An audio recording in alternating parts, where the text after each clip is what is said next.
दोस्तों आज का जो टॉपिक है बहुत ही ज़्यादा इंपॉर्टेंट टॉपिक है क्योंकि बहुत सारे लोगों ने ये जो है सवाल पूछा है। अब ये सवाल क्या है? क्या 2024 में एनबीएफसीज बैन होगा?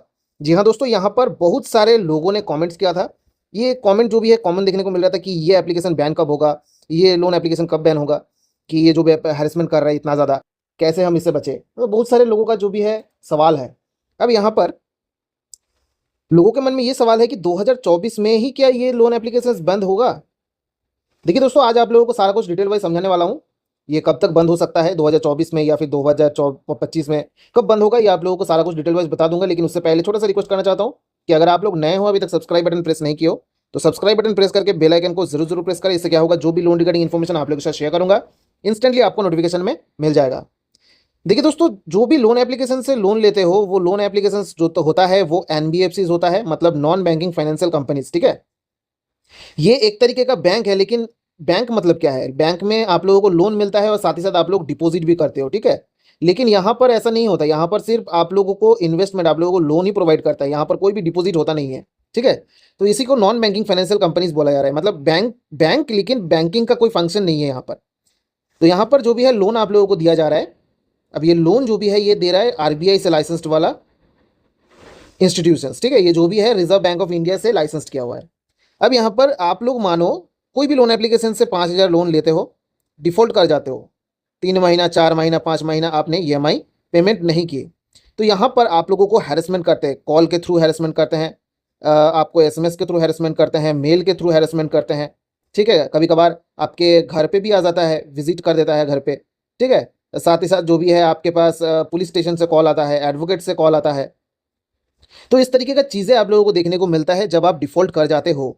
तो इससे चलते क्या होता है कि आप लोग परेशान हो जाते हो। आप लोगों का जो भी नॉर्मल सा ज़िंदगी होता है वो आप ठीक से सही तरीके से काम नहीं कर पाते हो, उसको स्पेंड नहीं कर पाते हो। हर समय जो है आप लोग डिप्रेशन में रहते हो, स्ट्रेस में रहते हो। तो यहाँ पर क्या होता है कि आप लोगों का काम जो भी है आप काम कर रहे हो उसमें जो भी है मन नहीं लगता, और भी जो है बहुत ज़्यादा टेंशन होता है। क्योंकि हर टाइम में आप लोगों के मन में ये ख्याल होता है कि भाई इतना लोन मैंने लिया है, ये जो हैरेसमेंट कर रहा है अभी जो है घर पे आएगा ऐसा बोल रहा है, ये एसएमएस आ गया 420 का केस कर देगा ऐसा बोल दिया। तो ये सब जो भी है टेंशन आपके दिमाग में घूमता रहता है। ठीक है, तो इससे चलते आप लोगों का काम धंधा जो भी है वो चौपट भी हो रहा है और बहुत सारी दिक्कत भी हो रहा है। तो यहाँ पर बहुत सारे लोगों को बोलते हैं कि भाई ये एनबीएफसीज वाले बैन कब होगा, ये जो भी है ये लीगल काम कर रहे हैं ना, इसलिए जो भी है बैन कब होगा, क्योंकि ये लीगली काम कर रहे हैं, सच में इलीगल काम कर रहे हैं। ये जो आपका कॉन्टैक्ट लिस्ट में जा रहे हैं, ये कॉन्टैक्ट लिस्ट आप मतलब उन लोगों को दे तो नहीं रहे हो अपने खुद से, आपसे ये चुरा रहे हैं। ठीक है, ये स्टोल कर रहे हैं आपसे यहाँ से। ठीक है, यहाँ पर आप लोगों से चुरा रहे हैं। चुरा कैसे रहे हैं? मानो कि जब भी आप कोई भी लोन एप्लीकेशन इंस्टॉल करते हो अपने फ़ोन पे, ठीक है, इंस्टॉल करते ही क्या होता है, आपके फ़ोन में इंस्टॉल करने के बाद एक दिखेगा परमिशंस देता है। ठीक है, परमिशन परमिशन एक्सेप्ट करना पड़ता है, जैसे कि कॉन्टैक्ट हो गया, एसएमएस हो गया, गैलरी हो गया, इस तरीके का परमिशन मांगते हैं। वो परमिशन देते ही क्या होता है, इंस्टेंटली आपके फ़ोन से उनके सर्वर में इंस्टेंटली वो सेव हो जाता है। ठीक है, आप लोग सोचते हो कि भाई एप्लीकेशन इंस्टॉल किया है, लोन लिया है, अभी मैं उसको अनइंस्टॉल कर देता हूँ, तो इससे क्या होगा, उनके पास जो है सर्वर में कोई भी नहीं जाएगा। लेकिन ये जो भी लोन कंपनी है इतना बेवकूफ़ नहीं है, इनको पता है अगर ये जो भी है, अगर मैं पैसा नहीं देता है कोई भी कस्टमर तो मैं कैसे ले पाऊंगा। तो इसलिए क्या करते हैं, इसी सिस्टम में किया हुआ है कि भाई इंस्टॉल करते ही चाहे आप पैसा दो या फिर नहीं दो कोई दिक्कत नहीं है, लेकिन आपका डेटा जो है वो लोग कलेक्ट कर लेते हैं सबसे पहले। ये सिस्टम जो है उनके सर्वर में किया होता है और आपके एप्लीकेशंस में भी किया होता है जो आप इंस्टॉल करते हो। अब यहाँ पर कुछ दिन पहले शायद 2022 के आसपास जो है, 22 या फिर 23 के आसपास जो है, एक न्यूज़ आया था। कुछ लोन एप्लीकेशन, बड़े बड़े लोन एप्लीकेशन का नाम आया था, जैसे कि किस्त, लेजी पे, ठीक है, इस तरीके का जो भी है नाम आया था सामने कि इन लोगों का जो भी है लाइसेंस कैंसिल होगा, बैन हो जाएगा। लेकिन कुछ देर बाद आप लोगों को फिर से जो है सुनने को मिला कि ये इन लोगों का लाइसेंस जो रद्द होने वाला था वो जो है पोस्टपोन हो गया या फिर जो भी है कैंसिल हो गया, नहीं हुआ। अब इसके पीछे का रीज़न क्या है? देखिए, आरबीआई ये एक सरकार है। ठीक है, आरबीआई जो भी है इनके अंडर जो भी है एनबीएफसी काम कर रहे हैं, बैंक्स काम कर रहे हैं, ठीक है, और रिकवरी एजेंट्स काम कर रहे हैं, और भी बहुत सारे इंस्टीट्यूशंस है, जैसे कि आईएआरसी होता है, मतलब जो भी एसिड रिकंस्ट्रक्शन कंपनी जिसको बोला जाता है। जब आपका लोन एनपीए हो जाता है तो वो कंपनी खरीदते हैं जो भी बैड लोन्स, बैड डेप्ट होता है। और भी बहुत सारे कंपनीज है जो कि आरबीआई से रेगुलेटेड होता है, और ये सब जो भी है आप लोगों को लोन प्रोवाइड करता है, बोरोवर्स को। यहाँ पर आप लोग लोन लेते हो या फिर जो भी काम करते हो वहाँ पर होता है।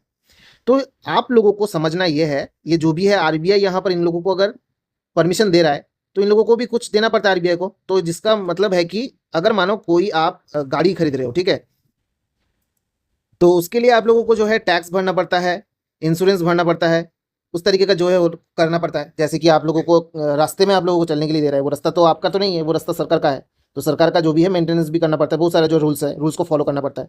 अगर आप मानो रूल्स फॉलो नहीं करते हो, ठीक है, रूल्स अगर फॉलो नहीं करोगे तो वहाँ पर क्या होता है, पुलिस की तरफ से आप लोगों का जो भी है चालान कट जाता है। मतलब क्या है कि रूल्स अगर ब्रेक करोगे तो वहाँ पर पेनल्टी लगता है। तो यहाँ पर क्या हुआ, ये जो भी एनबीएफसी का नाम सामने आया था, उन्होंने रूल्स को ब्रेक किया था, और वो खतरनाक तरीके से रूल ब्रेक किया था। आज के टाइम में सभी खतरनाक तरीके से रूल ब्रेक कर रहा है।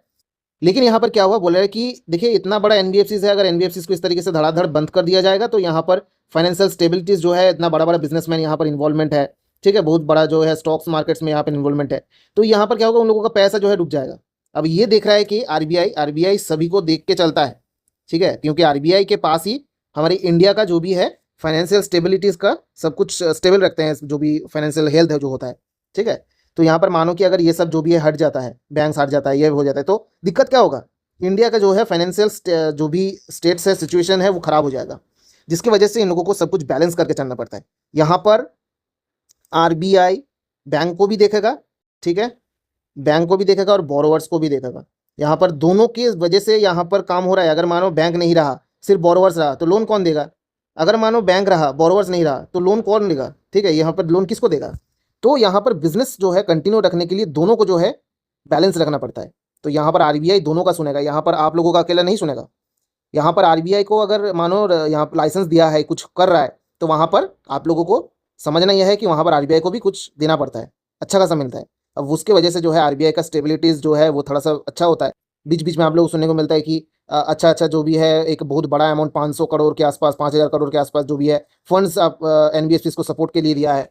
तो इसके मतलब क्या है, ये जो भी है आप लोगों को भी सपोर्ट कर रहा है और उन लोगों को भी सपोर्ट कर रहा है। लेकिन यहाँ पर ये एनबीएफसी जो भी है, ये कभी भी आरबीआई के रूल्स फॉलो नहीं करता है। इनको पता है कि आरबीआई का रूल्स फॉलो करूंगा, ये दिखाने में दिखाता है कि भाई हाँ मैं फॉलो करता हूँ, लेकिन अंदर ही अंदर जो है फॉलो कुछ भी करता नहीं है। और आरबीआई को ये सब कुछ पता है, उन लोगों के पास क्या कंप्लेंट्स नहीं आता है, लेकिन वो लोग ऐसा कुछ भी स्टेप्स लेता नहीं है, क्योंकि आप लोगों को सब कुछ बता दिया, क्योंकि इन लोगों का फायदा है, दोनों का ही फायदा है यहाँ पर, ठीक है।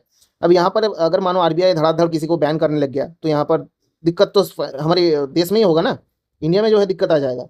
तो यहाँ पर इसीलिए ये सब जो है थोड़ा सा देख सुन के ये लोग काम काज करते हैं। ये बैन का जो भी बात है, यहाँ पर बैन कभी भी होने वाला नहीं है। जो भी आप लोगों को न्यूज़ सुनने को मिलता है बैन हो गया, ये हो गया, जो भी है वो मतलब अलग ही है, उसका कोई भी ऐसा अच्छा कोई भी नाम नहीं है, रेपुटेशन नहीं है, उस तरीके का चीज़ है जो भी है। एनबीएफसी बैंक को बैन किया जाता है, लेकिन बहुत बड़ा बड़ा जो भी है उसका बैन अभी अब तक अभी कभी नहीं सुना होगा। एसबीआई बैंक का बैन अभी कभी तो सुना है, लाइसेंस कैंसिल हुआ है, ठीक है, ये सब कभी सुना है क्या? एसबीआई या फिर एचडीएफसी, ये सब जो भी बैंक बड़ा बड़ा बैंक है, उन लोगों का लाइसेंस कैंसिल होते हुए सुना है आप लोगों ने? क्योंकि ये जो भी है ये बहुत बड़ा बड़ा बैंक है, तो इन लोगों का लाइसेंस कैंसिल होना मतलब पॉसिबल ही नहीं है। तो इसी तरीके से एनबीएफसी में से टॉप में है, जितने भी एनबीएफसी है ना, ये सभी जो है टॉप में है, आप लोग बोल सकते हो। अभी के टाइम में ये जो भी फाइनेंशियल स्टेट्स को, हेल्थ को जो भी है सुधारने की कोशिश कर रहे हैं, ये जो हमारे एनबीएफसी ही है, ठीक है। इसी के वजह से जो है ये आरबीआई का इतना अच्छा चल रहा है। अब ये आरबीआई अगर एनबीएफसी को सपोर्ट करना मतलब छोड़ देगा और आप लोगों को इतना ज़्यादा जो है प्रायोरिटी दे देगा, तो दिक्कत आ जाएगा ना। तो वहाँ पर आप लोगों को थोड़ा सा हैरेसमेंट झेलना पड़ सकता है, लेकिन आप लोगों को समझना ये है, ना कंपनी आपके साथ कुछ करेगा और ना ही आरबीआई आपको कुछ होने देगा। बस ये चीज़ आप लोग समझो, ठीक है। तो इसीलिए आप लोगों को मैं बोलता हूँ कि आप लोग डरिएगा मत, जो भी हैरेसमेंट कर रहे हैं बस उसको इग्नोर करते जाओ। जितना इग्नोर करोगे उतना ही आप लोगों के लिए अच्छा है। सिंपल भाषा में इग्नोर, अगर आप इग्नोर करोगे तो यहाँ पर आप लोग बचने का जो है आप लोग रास्ता ढूंढ पाओगे। अगर आप इग्नोर नहीं करोगे, बार बार उनका जो है बात सुनोगे और डरोगे, तो आप लोग कभी भी इससे निकल नहीं पाओगे। तो दोस्तों आई होप कि इस वीडियो से आप लोगों को सही तरीके से जानकारी मिला है। यहाँ पर आप लोगों को 2024 क्या 2025 बोलिए 2026 बोलिए, कभी भी एनबीएफसी बैन नहीं होगा, लाइसेंस कैंसिल नहीं होगा, लेकिन हाँ बीच बीच में पेनल्टी लगने का जो है न्यूज़ आपके पास आ सकता है। यहाँ पर यही जो है आप लोगों को समझना है, कभी भी बैन होने वाला नहीं है, और जो भी बैन होता है वो उतना भी ज़्यादा पॉपुलर नहीं होता है जो कि बैन हो जाता है, ठीक है। तो दोस्तों वीडियो अच्छा लगा है तो लाइक करें, दोस्तों के साथ भी शेयर करें, सब्सक्राइब बटन प्रेस करना ना भूलें। तब तक के लिए चलते हैं, tata bye bye, take care, जय हिंद जय भारत दोस्तों।